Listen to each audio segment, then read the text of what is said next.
வட சென்னையில் பாஸ்போர்ட் சேவா மையம் அமைக்க வேண்டும் என்ற அண்ணாமலையின் கோரிக்கை தொடர்பாக மத்திய வெளியுறவுத்துறை அமைச்சர் ஜெய்சங்கர் இன்று மாலை தமிழ்நாடு பாஜக மாநிலத் தலைவர் அண்ணாமலைக்கு கடிதம் அனுப்பியுள்ளார்.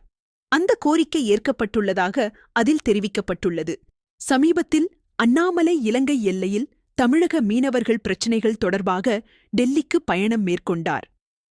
மேலும் தமிழ் மக்களின் சார்பாக பல்வேறு ரயில்வே தொடர்பான முக்கியமான திட்டங்களுக்கும் அவர் தீவிரமாக பணியாற்றி வந்துள்ளார். தற்போது இந்த கோரிக்கையும் அமைச்சகத்தால் ஏற்கப்பட்டு நிறைவேற்றப்பட்டுள்ளது. தற்போதைய அரசியல் சூழலில் இது குறிப்பிடத்தக்கதாக உள்ளது. இது மக்களின் பிரச்சினைகளை தீர்ப்பதில் அண்ணாமலை எவ்வளவு கடுமையாக உழைக்கிறார் என்பதை காட்டுகிறது.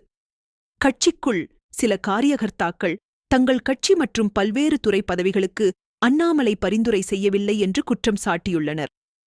ஆனால் அண்ணாமலை அவர் மக்கள் தொடர்பான பிரச்சினைகளை டெல்லி தலைமையுடன் இணைந்து தரைமட்டத்தில் செயல்படுத்தி வருகிறார்.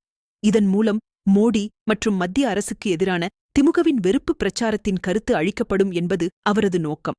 பாஜகவுடன் கூட்டணியில் இருப்பதாக அறிக்கை வெளியிட்ட பிறகும் டெல்லி உயர் அதிகாரம் அண்ணாமலையின் கோரிக்கைக்கு பதிலளித்துள்ளது.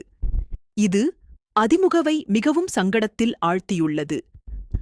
தமிழ்நாடு அரசியலில் அண்ணாமலை பிரபலமாக இருப்பது குறித்து எடப்பாடி பழனிசாமி இன்னும் விரக்தியில் உள்ளார்.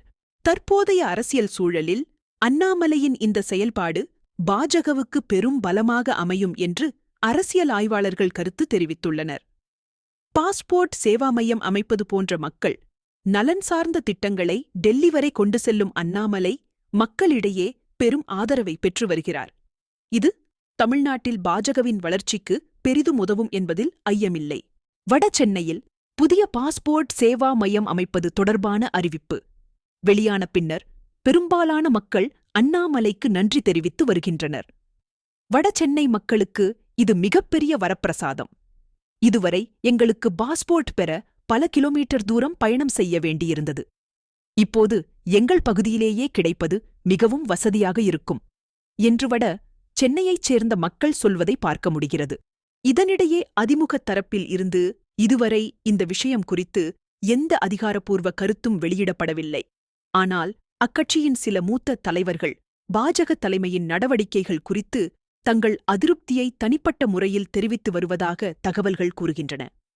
வரும் நாட்களில் இரு கட்சிகளுக்கும் இடையேயான உறவு எவ்வாறு இருக்கும் என்பதை பொறுத்திருந்துதான் பார்க்க வேண்டும். மேலும் இதுபோன்ற அரசியல் செய்திகளுக்கு இணைந்திருங்கள். Native news Tamil